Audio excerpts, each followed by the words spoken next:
प्यारे साथियों नमस्कार। स्वागत है आप सभी लोगों को अपना प्यारा सा परिवार मैट्रिक बोर्ड वाल्स में।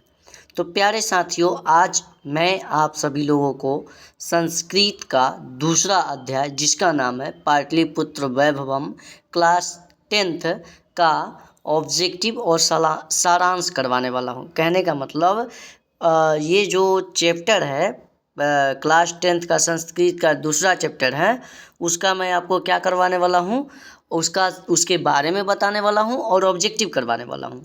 और इसका पार्ट 2 आएगा, यानी इसका जो वीडियो दूसरा आएगा वो जो है उसमें सिर्फ सब्जेक्टिव की जिक्र किया जाएगा, उसमें सब्जेक्टिव बताया जाएगा। ठीक है, इसमें मैं अभी ऑब्जेक्टिव और इसका सारांश बता देता हूँ, क्योंकि एक ही वीडियो में मैं दोनों ले आऊँगा तो वीडियो ज़्यादा लेंदी हो जाएगी। ठीक है, इसलिए मैं इसको 2 डिवाइड कर दिया। ठीक है, तो वीडियो को शुरुआत करने से पहले मैं आप सभी लोगों से रिक्वेस्ट करना चाहता हूं कि प्लीज़ एक लाइक, सब्सक्राइब और अपने दोस्तों में शेयर कर दीजिएगा, ताकि ऐसा वीडियो आप सभी लोगों को जब मैं डालूं तो सबसे पहले आप सभी लोगों के पास पहुंचे।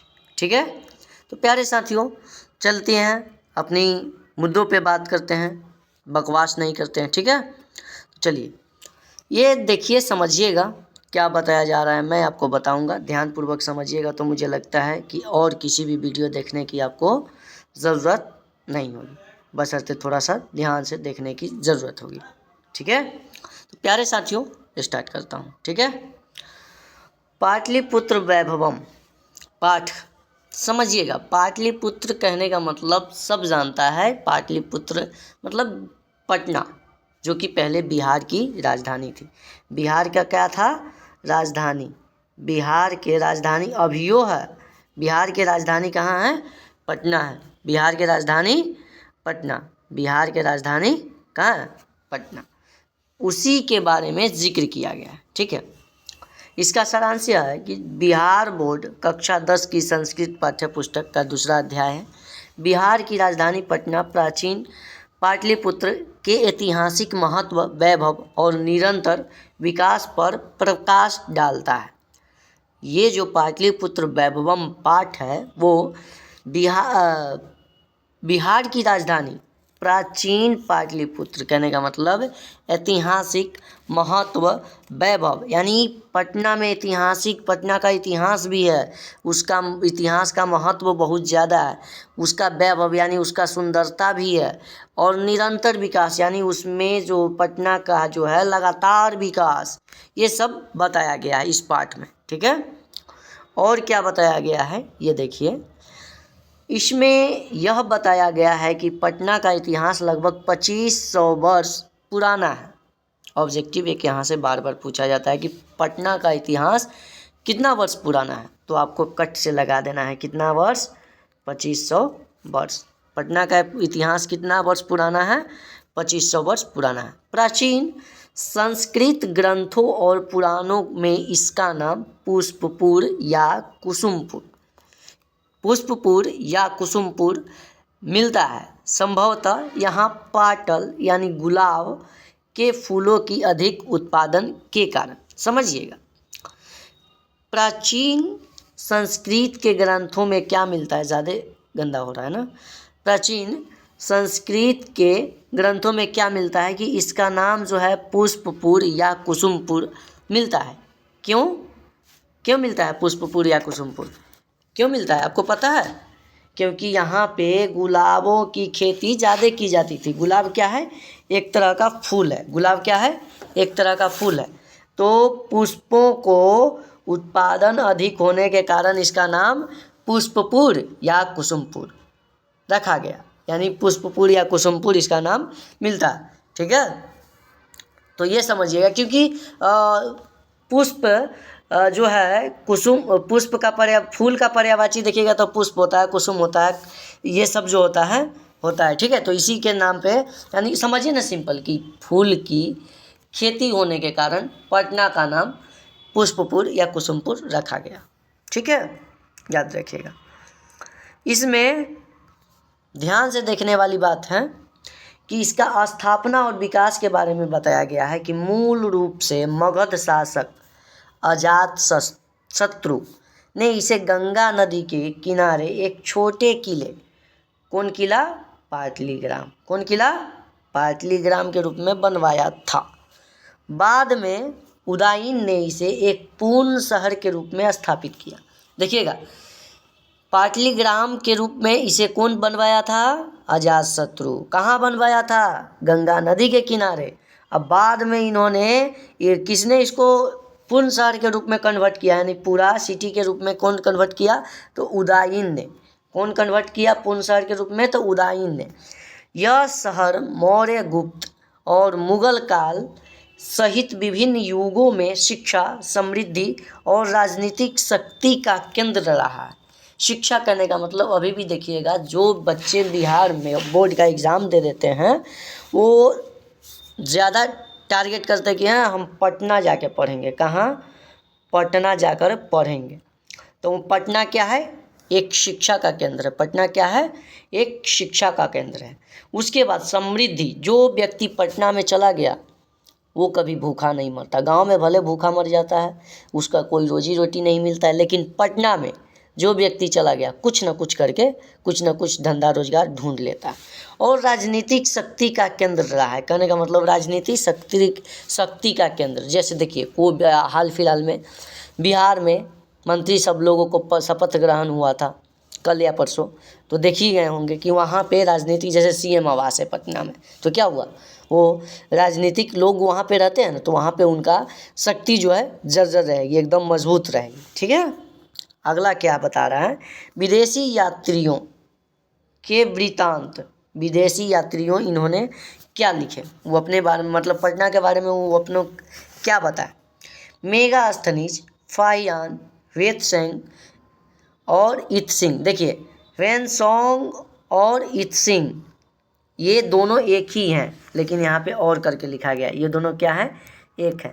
वेतसोंग और इत्सिंग दोनों एक ही हैं। इत्सिंग हिंदी में कहा जाता है, वेनसोंग इंग्लिश में कहा जाता है। जैसे कोई प्रसिद्ध विदेशी यात्रियों ने यात्रा वृत्तांतों, यानी यात्रा के दौरान, इसको काट करके यात्रा के दौरान में पाटलिपुत्र की भव्यता और समृद्धि का विस्तृत वर्णन किया है। समझिएगा, बताया गया है क्या कि मेगास्थनीज, फाहियान, वेतसोंग जैसे कई विदेशी प्रसिद्ध यात्रियों ने अपने वृत्तांतों में, यानी अपने ग्रंथों में, पाटलिपुत्र यानी पटना, केकरा? पटना के बारे में क्या किया? विस्तृत रूप से वर्णन किया कि पटना में ये है वो है, जो जो चीज़ था उस समय वो सबों को वर्णन किया उन्होंने। ठीक है, ये समझ गए होंगे। उसके अलावा क्या है?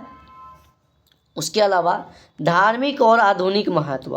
पटना का धार्मिक और आधुनिक महत्व क्या है? यह शहर धार्मिक दृष्टि से भी महत्वपूर्ण है। पटना जो है, ऐसा नहीं कि शिक्षा में ही आगे है, यह धर्म में भी आगे है। सिख धर्म के 10वें गुरु गुरु गोविंद सिंह का जन्म स्थान भी यहीं है। जाइएगा गुरुद्वारा में, यानी मार्सलामी के आसपास पड़ता है, तो वहाँ पे गुरु गोविंद सिंह का जन्म हुआ था। ठीक है।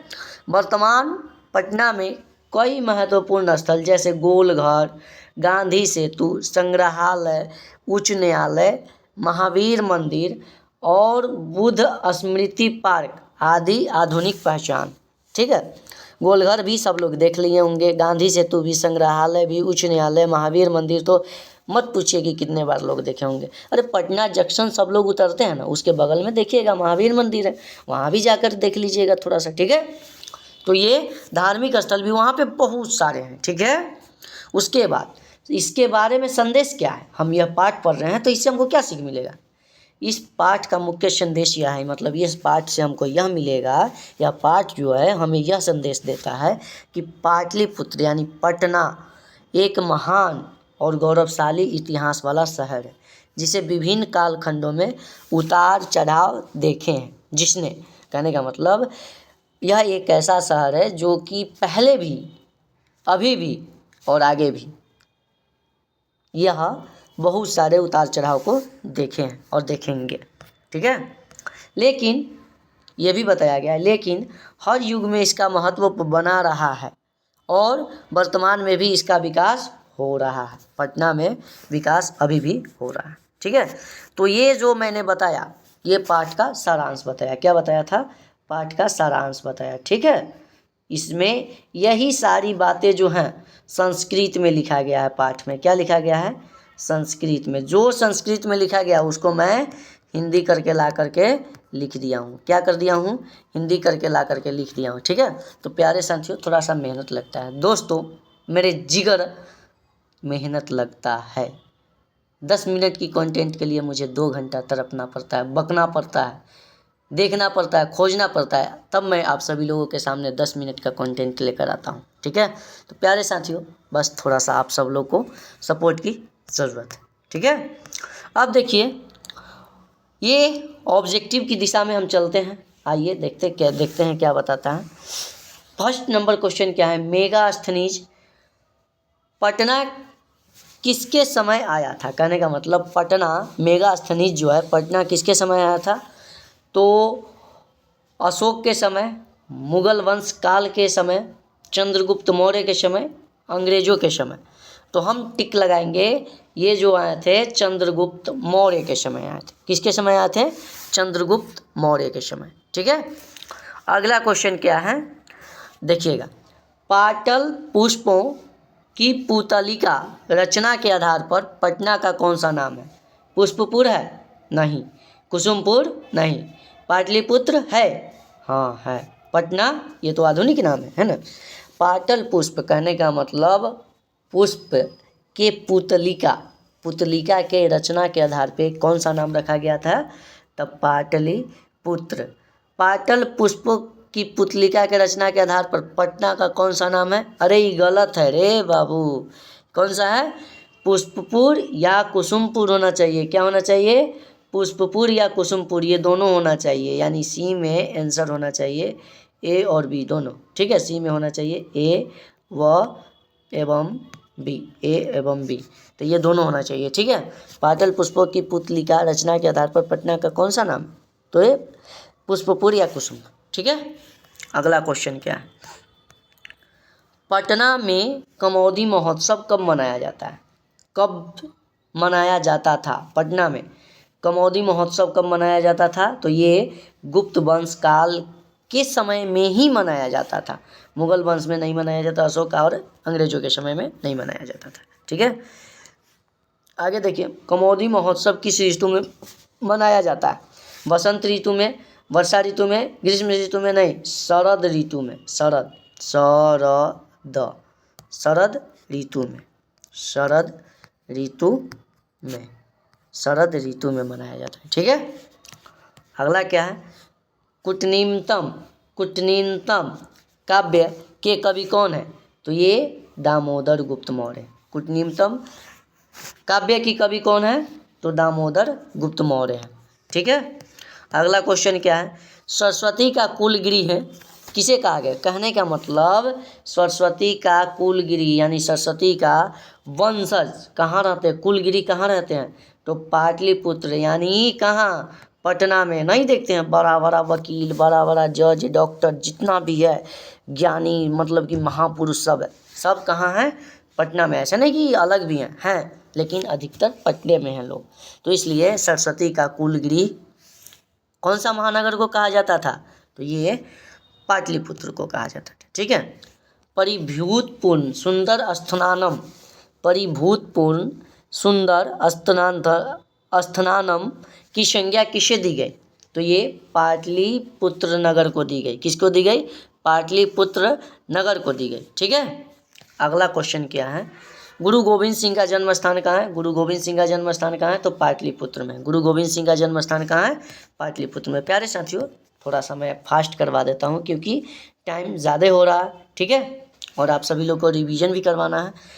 यूनान के राजदूत कौन थे? तो यूनान के राजदूत मेगास्थनीज थे। ठीक है, यूनान के राजदूत मेगास्थनीज थे।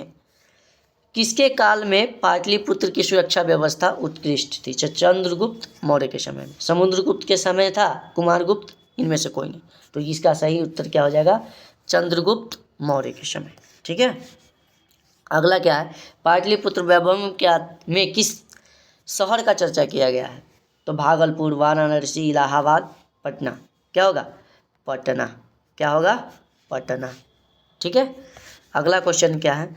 दामोदर गुप्त ने किस काव्य की रचना की है? तो तो ये कुटनीमतम की है। किसकी? कुटनीमतम की है। कुटनीमतम की है। ठीक है। उसके अलावा क्या की है? पाटलिपुत्र किस प्रांत की राजधानी? तो ये बिहार प्रांत की राजधानी है। ठीक है, यह बिहार प्रांत की राजधानी है। इसमें केरल की राजधानी कहाँ है? लाओ थोड़ा बता देते हैं। केरल की राजधानी तिरुवनंतपुरम। झारखंड के किसका राजधानी है? झारखंड की राजधानी रांची, झारखंड। पश्चिम बंगाल के कोलकाता। ठीक है। पटना का इतिहास कितना है? 200 वर्ष पुराना, 2000 वर्ष पुराना, 2500 वर्ष पुराना, 1500 वर्ष पुराना। तो ये होगा 2500 वर्ष पुराना। ठीक है। पटना शब्द किस शब्द से बना है? पत्तनम। किस शब्द से बना है? पत्तनम से बना है। ठीक है। गुरु गोविंद सिंह किस धर्म के गुरु थे? तो वे सिख धर्म के गुरु थे। और वे कैमा गुरु थे? तो वे सिख धर्म के 10वें गुरु थे। कौन से थे? 10वें गुरु थे। सिख धर्म के वे 10वें गुरु थे। ठीक है। पटना में गंगा नदी पर कौन सा सेतु है? तो ये महात्मा गांधी सेतु है। महात्मा गांधी सेतु है। कहाँ है? महात्मा गांधी सेतु। ठीक है। उसके अलावा क्या है? पाटलिपुत्र किस नदी के किनारे अवस्थित है? तो ये गंगा नदी के किनारे अवस्थित है। पाटलिपुत्र जो है गंगा नदी के किनारे। पटना हमेशा आग और बाढ़ पटना में हमेशा युद्ध, आग और बाढ़ का भय रहेगा। किसने कहा था? तो भगवान बुद्ध ने ऐसे कहा थे। क्या कहा थे? भगवान बुद्ध ने ऐसे कहे थे कि वे रहेंगे। ठीक है। इसके अलावा क्या बताए थे उन्होंने? देखिए आगे। गोलघर कहाँ है? गोलघर पटना में। गोलघर कहाँ है? पटना में। गोलघर पटना में। वन्नी का अर्थ क्या होता है? वन्नी का अर्थ आग होता है। वन्नी का अर्थ आग होता है।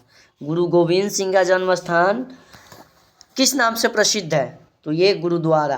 किससे? गुरुद्वारा के नाम से प्रसिद्ध है। यहाँ पे लोगों को हमेशा भोजन कराया जाता है। ठीक है। पाटलिपुत्र पटना के नाम से कब प्रसिद्ध हुआ? तो ये मध्यकाल में प्रसिद्ध हुआ। मुगल वंश काल में नहीं हुआ, गुप्त वंश काल में नहीं हुआ, अंग्रेज के शासन काल में नहीं हुआ। यह मध्यकाल में हुआ। कौन से काल में हुआ? मध्यकाल में हुआ। ठीक है। पटना नगर की पालिका देवी कौन है? तो ये पटन देवी है। कौन है? पटन देवी है। पटन देवी। तब ना बोलता है पटन देवी मैया, कुछ भी हो जाए तो बोलता है जाने दो, पटन देवी माई सब कुछ ठीक कर देंगे। ठीक है। सिखों के 10वें गुरु कौन थे? तो ये गुरु गोविंद सिंह थे। सिखों के 10वें गुरु गोविंद सिंह थे। ठीक है। राजशेखर के प्रमुख ग्रंथ कौन है? तो ये काव्य मीमांसा है। राजशेखर के प्रमुख ग्रंथ कौन है? तो काव्य मीमांसा है। कौन सा है? काव्य मीमांसा। कौन सा है? काव्य मीमांसा। ठीक है। काव्य मीमांसा के कवि कौन है? तो राजशेखर। काव्य मीमांसा के कवि राजशेखर। काव्य मीमांसा के कवि कौन है? राजशेखर। ठीक है। मध्यकाले पाटलिग्रामम बृहस्पतितम जीर्णातमभूत रेखांकित पद में कौन सा? रेखांकित पद का निम्न में कौन सा है? तो ये कदा होगा। क्या होगा? कदा होगा। क्या होगा? कदा होगा। ठीक है। अगला क्वेश्चन क्या है? ग्राम्यो महानगरम विभजति किंतु कलहस्य अग्निदस्य जलपुरस्य सर्वदा कंतु भविष्यति। यह किनकी युक्ति है? तो ये भगवान बुद्ध की है। कहने का मतलब पाटलिपुत्र ग्राम महानगर बन जाएगा, लेकिन भविष्य में क्या रहेगा? मतलब कलह का यानी हल्ला, शोरगुल, आपस में गृह युद्ध, अग्नि यानी आग की समस्या और बाढ़ यानी जल की समस्या रहेगी। ठीक है। मेगास्थनीज कहाँ के राजदूत थे? तो ये यूनान के थे। कहाँ के? यूनान के थे। कहाँ के थे? यूनान के थे। ठीक है। महीपद का अर्थ क्या है? तो महीपद का अर्थ क्या होता है? पृथ्वी। महीपद का अर्थ पृथ्वी। पुरंदर शब्द का अर्थ क्या होता है? तो पुरंदर का अर्थ होता है इंद्र। पुरंदर का अर्थ क्या होता है? इंद्र होता है। ठीक है। पुरंदर का अर्थ इंद्र होता है। गुरु गोविंद सिंह सिख संप्रदाय गुरु अस्थि रिक्त स्थानों में, तो ये कौन सा होगा? 10वीं। यहाँ पे लिख दो 10वें यानी 10वीं लिख दो। ठीक है। उसके बाद पटन देवी किस नगर में अवस्थित है? तो यह पटना में अवस्थित है। कहाँ है? पटना में अवस्थित है। ठीक है। कमौदी महोत्सव जैसा दृश्य किस अवसर पर दिखाई पड़ता है? तो यह छठ पूजा नहीं दुर्गा पूजा के अवसर पे दिखाई देता है। किस पूजा पे? दुर्गा पूजा पे। किस पूजा पे?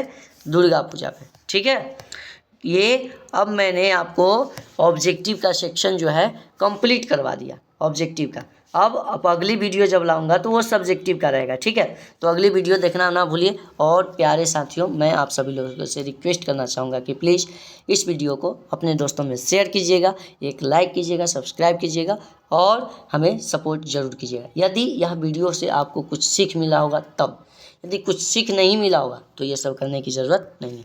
Thank you, all the best.